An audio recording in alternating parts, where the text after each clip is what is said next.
Hi, Emma. How are you doing tonight? I'm doing great.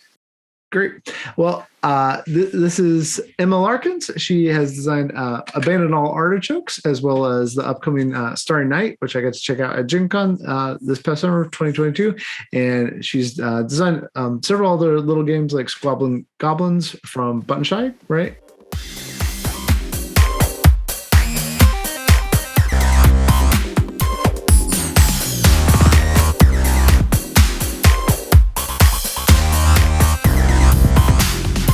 And some other little games, and maybe even going to show us some of those games that are kind of harder to find. I did try to look for a couple of them, but yeah.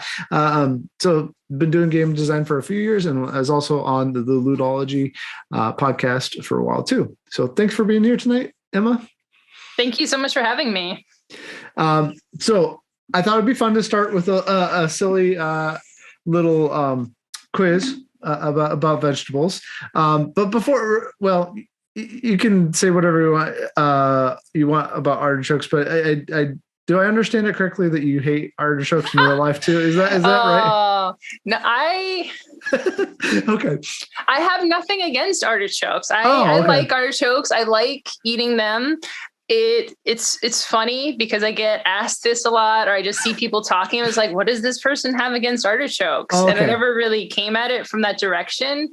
And I try to defend myself, but things work against me. So, for example, the Japanese title for Abandon All Artichokes literally translates to I hate artichokes. So it's just pushing more and more that direction. Eventually, I'm going to have to embrace it. This is my villain origin story. Just like, oh yeah, artichokes killed my family and murdered my dog. And then you made a movie with Keanu Reeves. And yes.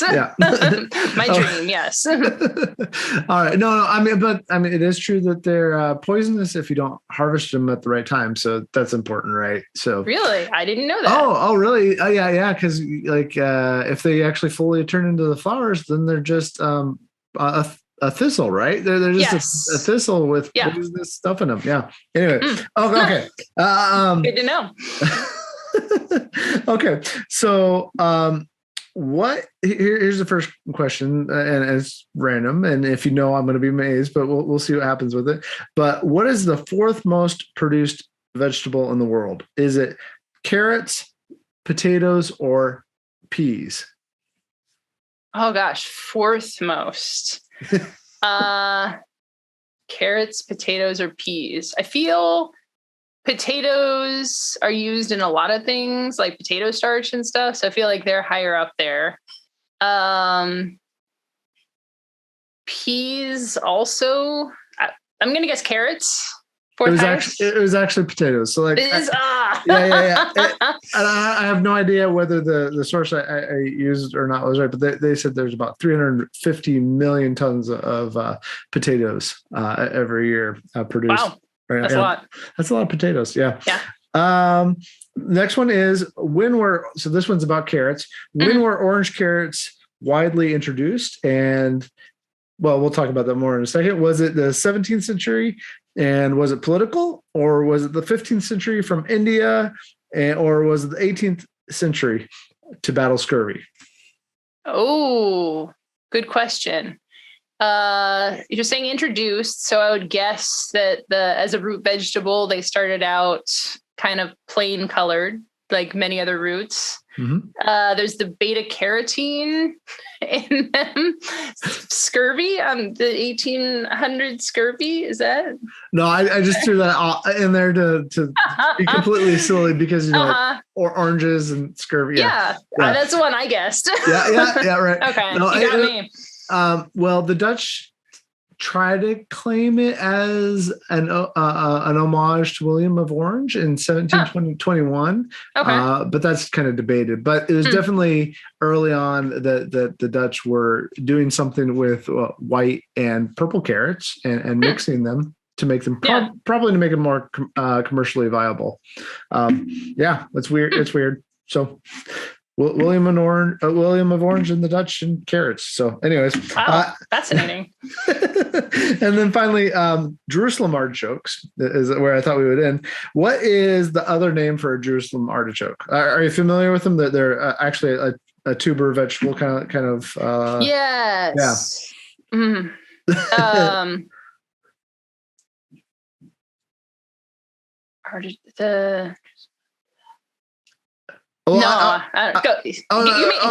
Okay, yeah. I was going to give you 3 options. So you still give me options. You still have 3 options. Okay. So is it an arty potato, a sunchoke, or a tuber choke? Sunchoke. It is a sunchoke. Yes. That is the correct answer. The others are just completely made up names that I was trying to. Yeah. So and you can make similar dishes to them. That's why people think that they're related, but they're nothing at all related to artichokes. So this game is a lot of fun. I've taught it to a lot of people. How long? Because it feels like a pretty simple game, but how long did it take for you to come up with it? Because just because a game plays simply doesn't mean that the development was simple. So yeah, go ahead. Yeah, very much. It was a process. It was actually a name first design. So the Abandon All Artichokes name was in a list of alliterative game names that I made up as a brainstorming exercise. So people wonder if it came from the hatred. It's like literally I was putting together words like obvious otters and just things like that, and just brainstorming. And Abandon All Artichokes came out of that. And then it was about 8 months or so later that I did an exercise where I made a board game every day for a week. I prototyped it, very, very rough stuff. And so the name came back, and I made a quick and dirty prototype that was a deck builder, deck wrecker. I was going to, I think, PAX Unplugged for the first time. I think it was the first year they did it. And I sent out some emails. Game Right and a couple of other people were interested in this weird little game that I made. So showed it to some people. It was promising. But after that, it was like 2 or more years of development. I went through 142 iterations of different card powers. Wow. Some that were just minor number tweaks, but yeah, there was a lot of back and forth to get it. It's such a tight game, with all there's no currency, no points. So really had to work to dial it in and make everything work. Yeah. Well, I think that's probably why it teaches so well, and even younger kids can pick up on it because you did all that work. Like you did all the work so that it feels simple. Yeah, and that's awesome. What is your favorite card in the game? Do you have a favorite card? Potato. Well, it's good we talked about potatoes so much. Good. Yeah. I mean, they're all my children, right? You're not supposed to have favorites, but like just the face on the potato. Yeah. And it's funny because I had the prototype cards. I actually had fruits and vegetables, and then Game Right turned it into only vegetables, but they took a lot of inspiration from my prototype art. And I'm pretty sure the potato had that kind of just very flat, kind of upset, but kind of bored expression. Yeah. And then the effect of it's look at the top card of your deck. If it's an artichoke, you compost it. So it's got that chaos factor and that uncertain factor. And I love it. Yeah. Well, it's cool because I have seen your game in grocery stores and in bookstores and in game stores. So it's one of the few games that's kind of made that crossover in a few places. What else did you do before this? You said you were doing the game a week challenge. I have tried that. I am not disciplined enough to do that. What else have you designed before that you would maybe like to come back to? Yeah. Well, first off, I want to say I haven't tried the challenge before or since then. I've tried it a few times and never quite gotten to the success of that first one. So it's it is tough. And a lot of it has to do with your parameters that you set for it. But yeah, this was my third game that got published. My first game was Heartcatchers, a 2-player game of secrets and deception. That one is no longer available, but it did morph into Squabbling Goblins. So I was lucky to eventually get the rights back to that game. It was a small Kickstarter, did decently. A lot of people enjoyed it, but that was my very first game. So it was really satisfying for me to come back to it, having been in the industry for 3 or 4 more years, and be like, wow, I made a lot of choices here that, wow. Okay. So wait, what does that wow mean? That sounds like that's a very full wow of, yeah. So I was just very much in my own head for it. There was 3 colors of card, red, blue, and green, and they were little aliens that were heart-shaped. And there was this whole catching mechanic where like blue catches red catches green catches blue. I don't even remember if those were the colors, but the idea was you put the right color card on top of the other one, and it was confusing. Like, okay, does it go under? Does it go over? And arbitrary. And when I came back and looked at it, I was like, oh, maybe it could be numbers instead. I was like, wait, what if you could just put any card on any pile?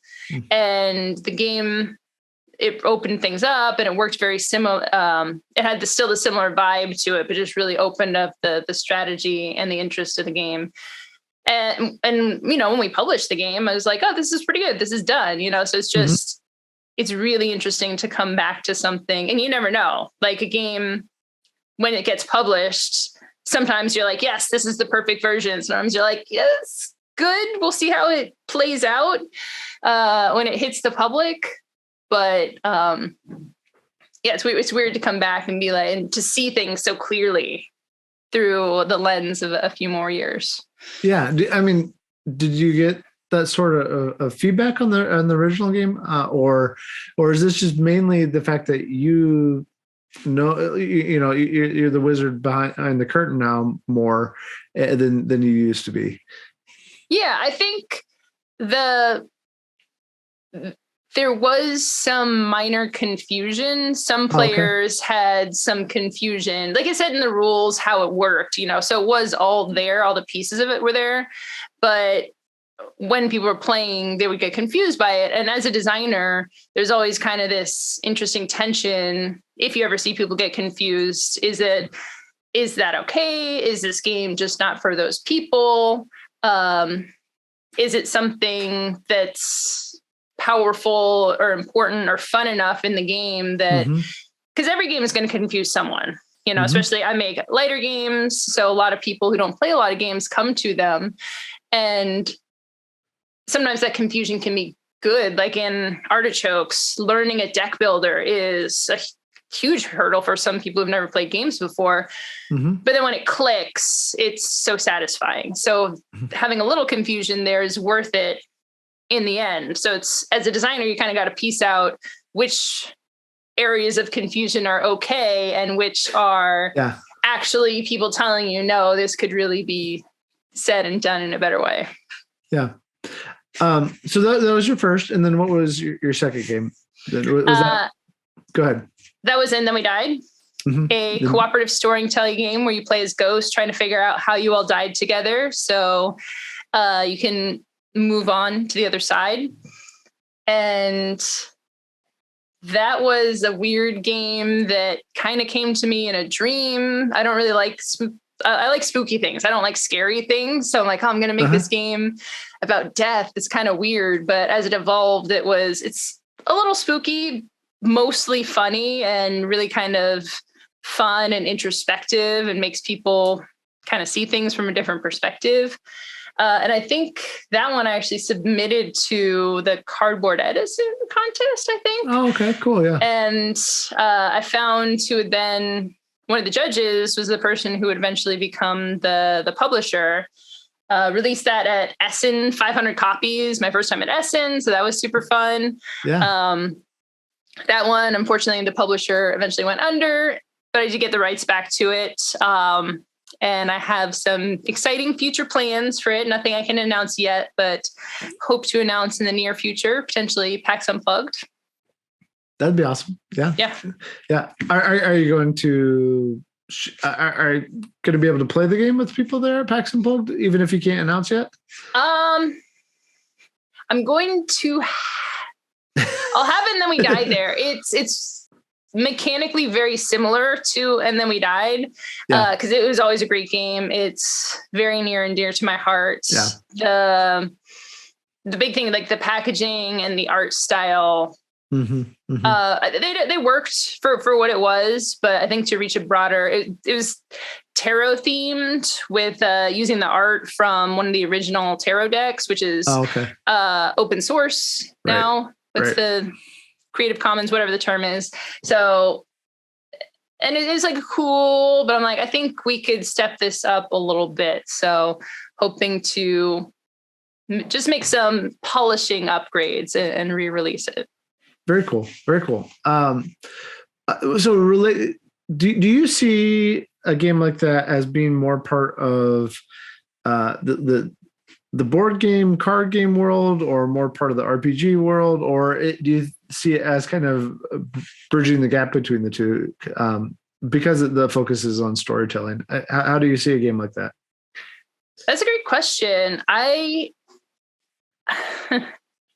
would say of what exists and is commonly known to people, definitely more in the board game space. But I would love to have a third category that was, I mean, story games is a category, but it's not one that's super well known.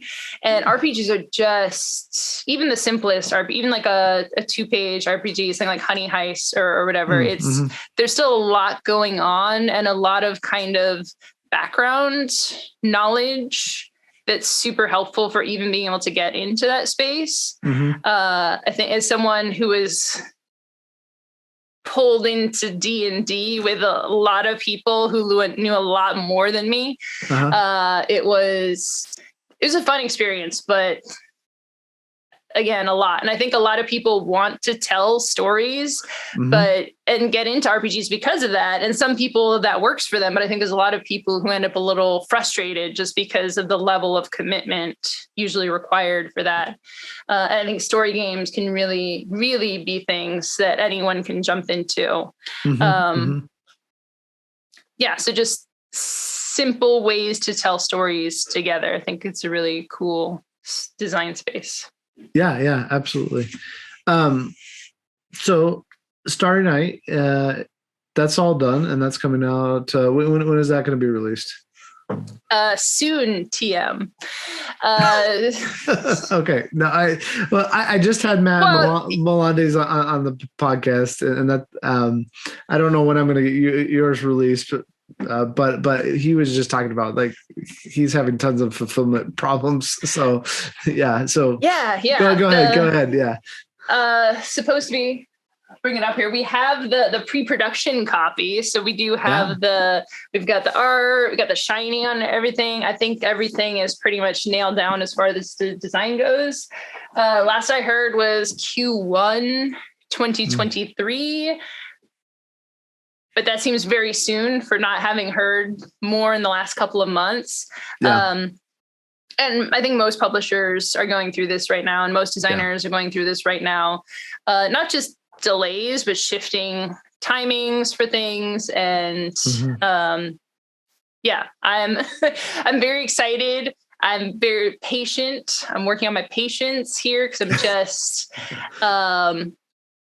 it's like it will come when it comes. The latest intel I have is within the next, I guess, 4 or 5 months. But I'm hopefully gonna have more news about that soon. Fingers crossed. Yeah. I mean, Gamewright doesn't have to do the whole crowdfunding thing and so forth. They don't really have that model. So this one is a little confusing. This one is actually from Buffalo Games. Oh, okay. I'm sorry. No worries. But you were at the Gamewright booth with it, right? Yeah. So Buffalo Games, like a year or so ago, bought Gamewright. So I missed Buffalo that. Games is a company that's a little more well-known for their puzzles. So Buffalo Puzzles, they're based in upstate New York, near Buffalo, obviously. But they're moving more into the board game space and even more potentially into the hobby board game space. So they're still, they haven't really done conventions traditionally because they've mostly just gone straight to big box stores. So they're kind of working out the thing with Game Right, like are they going to share a booth or whatever? So it's a cool space to be in right now to see how that's coming together. Yeah, because but they used to go to the Toy Fair in New York, I believe. Buffalo did. Yeah, Toy Fair, but not like consumer facing conventions. Right, which is that's a whole nother thing. The only reason I say that is when I worked in retail, we sold a lot of puzzles too. Yeah, and yeah. So anyway, okay, so that's an interesting space to be in then, to be with a company who's big enough to not have to worry about that, but is still kind of new to that whole experience. Yeah. So are they, without getting into the weeds with it too much, but are they still exploring like how they're going to promote your game because they're excited about it? Is that kind of what you're working through for the first quarter, or? Yeah. The date isn't confirmed. The retail plan isn't confirmed yet. So we're kind of in a space now where I'm talking to a lot of people about the game, showing people the game, demoing it, and doing almost a little more of a hobby style promotion for it. So is any of this stuff secret? I don't think so. Because traditionally how for big box stuff, you put it into Walmart or Kroger or whatever, you kind of launch it. It's in there. It sinks or swims, if it does well, they keep buying it. If it doesn't, it can be really tough to come back from that. So for me personally, like not to say anything about the companies I'm working for, but it's a little nerve-wracking, this idea of just kind of the boxes looks great, and people pull it off the shelves. But coming from a sales and marketing background, I'm just a real fan and always being really hands-on with my own games as well for promoting them and just talking to people online about it. Like I'm on Board Game Arena, just like playing games of Abandon All Artichokes just to make sure if anyone ever wants to play, someone's there to play with them. I want to build the stories of it. And I think even more now, I know I've heard people saying that the board game industry really blew up during 2020 and 21. And people are saying there's potentially a bit of a contraction now. And I think the games and the people who are going to make it through there the best are the ones who just do their best to just let their games shine. It's like, yes, you have to have a good game, but you also need people to hear about your game. And there's so many games out there that the more you can do to get the word out there and get people excited about it, the better. Yeah. So why are people going to love Starry Night then? People are going to love Starry Night Sky. I'm sorry. Starry Night Sky. Yeah. I'm sorry. Yeah. Oh yeah. It was originally Night Sky, but apparently that was too close to something else. So now it's Starry Night Sky. Yeah. I think the thing that's going to strike people the most about this game is the chill vibe of it. It's still competitive, you definitely, there's still, you still feel that tension of, I want to go here. I want to get this. But it makes me think of, I don't even know if I want to say Tokaido, because Tokaido can feel very competitive. The theme of it is very peaceful. You're taking pictures, you're eating some food and stuff, but Starry Night Sky, it's a very generous game. So you're not fighting over resources. Every turn, everybody gets the same amount of resources. You have the same abilities to kind of move across the constellations and place your stars down. And then it has this really satisfying, expansive feeling, because the more stars you put down, the easier it gets to move across the board. So you can make this really cool, as constellations are completed, you just hop right over them. So you can, in the beginning, you're kind of making small moves, but towards the end, you can go all the way across the board. But it's also not an efficiency puzzle. Sometimes your star pools can get filled up and you don't get as many resources on your turn, but you can still easily win that way. So some games are stressful because if you don't make a perfect move every time, you know ahead of time you're going to lose. You're like, oh, I messed up there, so the whole game is ruined. But Starry Night Sky is not like that. It's generous. It's pretty chill. And the scores end up being pretty tight too. So if you've played a few times, there's definitely a strategy you can unlock there, but it's not like, you've played 200 times and you're playing against a new person, you're going to beat them by 200 points. So I think all that contributes to just a really good feeling for the game. Yeah. So let's say somebody goes to Target and picks it up and they're like, this is a beautiful looking game. Because I mean, the cover is very attractive to the game, but they didn't know anything about it. And, maybe all they've played is Ticket to Ride, and Ticket to Ride has that accessibility to it, and that it feels familiar as you're grabbing cards and then playing cards. Will your game feel familiar in any way for somebody that just picks it up like that? I think so. Yeah. I hope so. That's definitely my dream for it. And it's funny you mentioned Ticket to Ride. I didn't design it this way, but I have had a few comparisons. I've had a few, and I've had other people be like, oh no, I don't see it at all. But there's like endgame scoring goals that include 2 unique constellations. And you have 3 of them. So kind of that thing, you have things that you're working towards that care about the map. And then the fact that you have resources that you're placing down every turn. I've been thinking about this a lot, like what is accessibility in games, or approachability, I should say. Yeah. And so many designers are trying to crack this nut because there's a huge market for less gamer type people to, they have maybe Ticket to Ride, they have Catan, they have Monopoly, like getting their 3rd or 4th game, Yeah. And like a lot of those games aren't necessarily that simple. Like Ticket to Ride, if you were to teach that from scratch, just open the rule book and try to learn it, there's a lot of complexity. Learning Catan from the rule book without having someone to show you, like it's simple if someone shows you, but learning it from the rules can be pretty tricky. Wingspan, Wingspan really blew up. Wingspan's in Target and all these places. And that's a pretty complex game. But I think certain more complex games are compelling enough that people will kind of stick through it and push through those little, maybe tricky edge cases or rules, or figuring out that first or second game. So I hope Starry Night has that. There's definitely, I would say there's a few.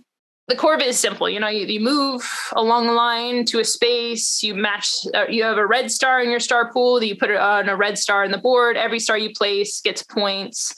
You have mini goals that gives you points, and going to a new constellation gives you points. And then there's endgame scoring. So the core of it is pretty simple. There's a few little rules about how you place your stars, like 1 star in each star pool.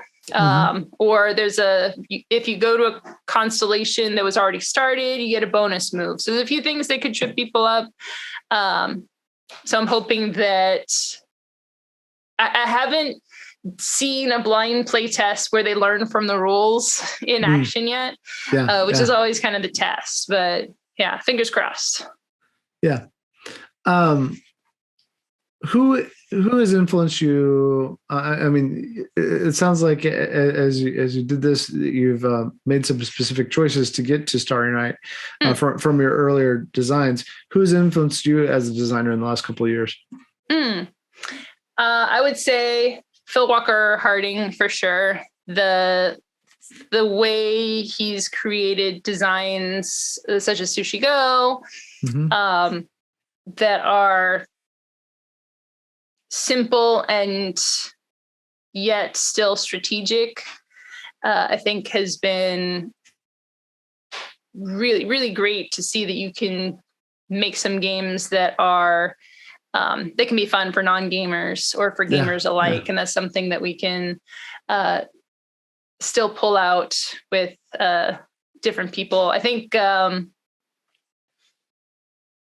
Josh Wood, the Cat Lady, is one of my favorite games. Very simple, very drafting. Nobody has played that game that I talked to. That just makes me happy. I love Cat Lady. Cat Lady? Yeah. That just. Yeah. Oh, go ahead. No. I was just gonna say I've talked to a few different designers and nobody's played it. It's just a fun little game. Anyway, go ahead. I'm sorry. Yeah, I love cats. Cats are great. I definitely have a section of my board game collection that is cat board games.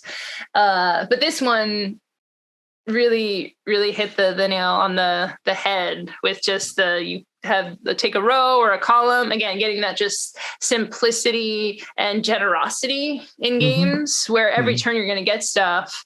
Fantasy Realms is another favorite of mine. I always forget who the designer is. Sorry, whoever made Fantasy Realms, because you have all this stuff and you can get more stuff over time, but you almost like fall into stuff. You can still, like, I play the Cat Lady app is amazing. And I play that a fair amount, but there's enough randomness in it too, where, you might just not have a great game one day, but it's still, whether you win or whether you lose, is still very fun. You still had cats and cat toys, and you get to have anything in the interim. Like, another thing about Starry Night Sky is the stars are these little plastic pieces that you pull out of a bag, and as you put them onto the board starts to go from flat to three-dimensional, and you have these really pretty stars all over it. So the table presence there, and even just matching colors. I have a red star and it goes onto a red space. That's just those little dopamine hits and positive reinforcement loops. The closer you can put the action to the feedback, whether it's a point or a good feeling, then that can be very rewarding, and it can help suck people into a game. Yeah, I mean that's exactly what you want, right? Is somebody to have an emotional connection to your game, so they want to play it again. So, what do you think has been your biggest challenge related to that? Then, what has gotten in the way of maybe something that you enjoyed, but you saw it missing as you saw the playtest happening in your games, or anything like that? Yeah, I did. I think sometimes you can get too cute or too clever with it. I have a game that's currently titled Split the Loot that I've worked on for a couple of years now, that the concept that I really love is this: you have a hand of cards, either from a shared deck or from your own deck, and you're kind of tuning it over time, but then you keep some amount and then you pass one to the right and the left. And I really love that it's good for large player counts. It's simultaneous action, so there's not a lot of downtime. But in that kind of a game, like, there's a lot of information happening, especially because it happens so fast. So how do you make it so I can easily see around the table what everyone is going for? Like, if it's a very simple set collection game, so some of the cards are going to be face up, but then I think a drafting game where you're spending the mental energy to make decisions of, okay, I'm going to give this specific card to my right and this specific card to my left. I'm going to keep this card. And you need to have good reasons for making all three of those decisions. And often in a drafting game is like hate drafting or hate passing. It's like, well, I want to give these things to people either because I know they it's not going to help them or it's going to actively hurt them, which is kind of a weird, I don't love that gameplay loop. Like I like my games to be kind. I mean, artichokes can be mean. There's direct attack cards, but it goes fast enough, and there's enough of them in there that everyone kind of gets to get in on the fun of using those cards. But if every decision you're making is how can I hurt these people, that can be a little rough. So just. It's not enough. And I've play tested this game before where people have said their feedback has been it works, as in, it functions as a game. It's got a beginning, middle, and end, and we get points. So yeah, it's not enough for a game to function. It needs to be fun as well, even no matter how clever the mechanism is.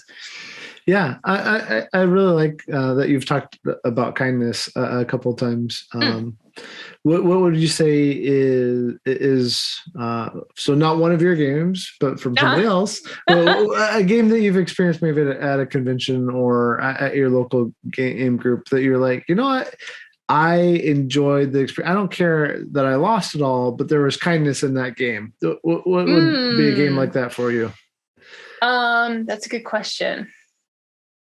Gosh, I've been playing a lot on BGA recently. What's something I played? I think I'm going to say Kites, actually. Kites is a pretty recent game from Kevin Hamano. And it's a cooperative game. So you're like, oh, of course it's cooperative. Many cooperative games can be pretty brutal and pretty mean. But of cooperative games I've played, Kites... You do get, and then I would say the Mind too, because like the Kites, they're not the same game, but there's a little feel of a similar vibe to me. It was like, well, I'm going to do this, and I need you to do. Someone needs to do. You're not quarterbacking and telling people what to do, but you're all kind of like getting on the same wavelength. Then you do something, and you're like, oh, I can't deal with this. I have to do this, and the person right after you deals with the thing, takes care of the thing that you couldn't take care of. It's like someone does the dishes for you, or you just kind of this rapport. And of course, it can also break down completely if you don't have good teamwork, and it can be hard and painful as well. But when it works, it has a very cool vibe to it. Yeah. So with your games, if you could share any of them, like just removing the marketing and having to sell stuff and all that, what would you share with somebody at the next game night?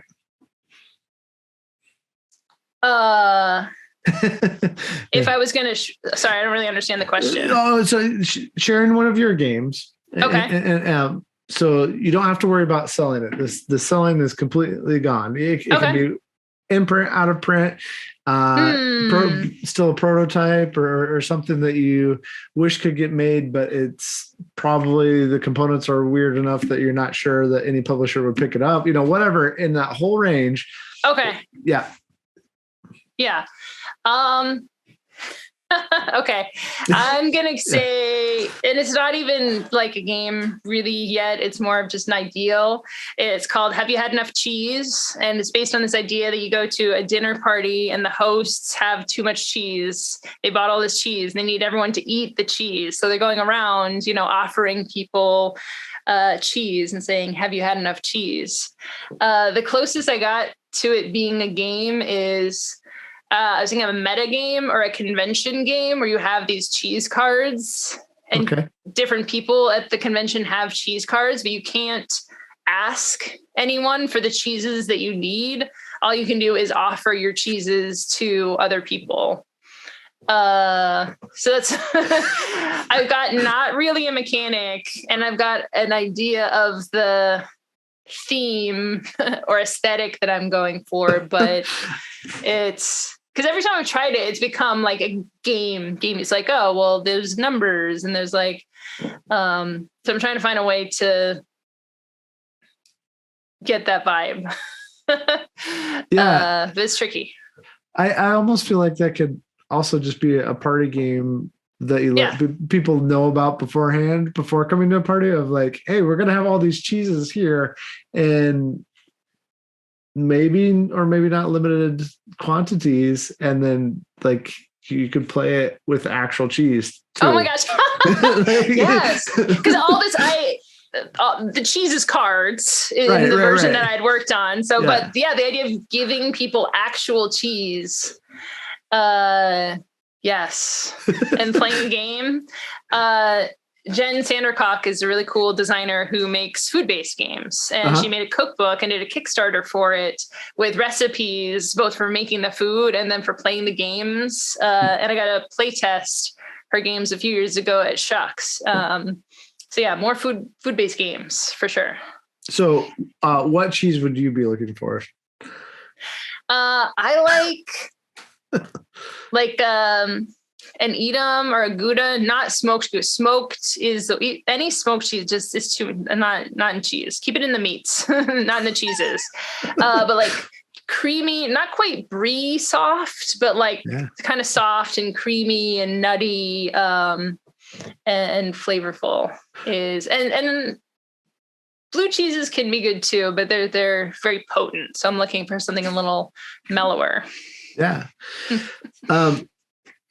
Last question, and then if there's anything else that you want to share about at all, you can go for it. But if you had a bit of advice for a designer who has they have one or two smaller games and they're having trouble getting to that next level because it's kind of like you have done that for yourself, what would you encourage them to do? Well, I would say very first of all is to query themselves about what the next level looks like and what exactly their goals are, which might sound trite, but it's a very serious question because I think a lot of people have no idea of what exactly, or they think they know what they want, but the thing that they're aiming for really doesn't work with the direction they're coming at it from. So it's like, okay, if you want to be traditionally published by a publisher other than yourself, do you just want one game published to be out there? Or do you want to become the kind of person do you want to make a living? Do you want to do this full time? Because all of those, if you want to get one game out there as a hobby, then that's very different than if you want to potentially make this your full-time career. And either way, there's a lot of non-board game related skills that are a part of that people rail against a little bit. So the marketing, the pitching, the business running, you're basically running your own business. You're working as a freelancer. So there's a lot of stuff. And I've done all that stuff for years. So I'm very familiar, very comfortable with it. But if you do want to be traditionally published and rejections, is it going to conventions? There's a lot that goes into it. It's a lot of work, honestly. Yeah. If you believe in your game as a product and you just want to get it out there, there's a lot of ways, from just printing some copies and going to your local farmers market or running a small Kickstarter. There's ways to just get something out there if you just have a passion for my thing is in the world. And I think for some people too, they've made kind of this big convoluted thing that's really fun to play with their friend group, and they really enjoy tweaking it. And that can be enough too. I think for some people, what they really want is just to make a thing that they can see some people enjoy, and you don't need to even be published for that. So when people say, I want to make a game, that can mean a lot of different things. And I think once you know what that is, you need to accept all the parameters that come along with that. Like, for example, you can't say, well, I want to be a full-time published board game designer where that's the thing that I do, but I don't want to have to pitch to hundreds of people. I don't want to get all these rejections. You got to take all that comes with whatever direction you've chosen to go in. Great advice. anything else that you want to share about? Any games or anything that you want to share from old or new artwork or anything else that you have there? I know you said you had some stuff by you. So yeah. I will be at, I don't know when this is releasing. It might not be released before PAX Unplugged, but I will be there. If it releases afterwards, then I will have missed you, but that's okay. When is PAX? I'm all off my schedule right now. Beginning of December. I will have it out before then. Cool. Before then, yeah. So I will be showing off Starry Night Sky there. I will have some prototypes, needle in a haystack, and chalk probably that I'll be demoing at Unpub. I'll be on Unpub on Sunday. Unpub is really cool. If people haven't heard of it, it's an area at a lot of conventions where you can play test unreleased games. Also, you can check out, usually I would refer people to social media, but because that's kind of up in the air right now, I'm putting people towards my website, emmalarkins.com. I have an email newsletter there. I know it's old school, but that's definitely, for now, the most reliable. Instagram, I guess, is still maybe going to be a thing, but you can get everywhere from my website. And definitely, if you want to keep up with lots of announcements coming soon about games, that's probably the best place to do it. And Squabblin Goblins 2 is available. The Jason Tagmeyer just put up the expansions as well. This is a 18 card button shy wallet game. And there's some expansions there too. So check those out on the Button Shy website. And yeah, I think that's it. Cool. Thank you so much for your time. Really appreciate it. And best of luck with Starry Night Sky whenever it finally comes out. So yeah, I know that's hard. So yeah, thanks so much for having me. This has been super fun. Thanks, Emma.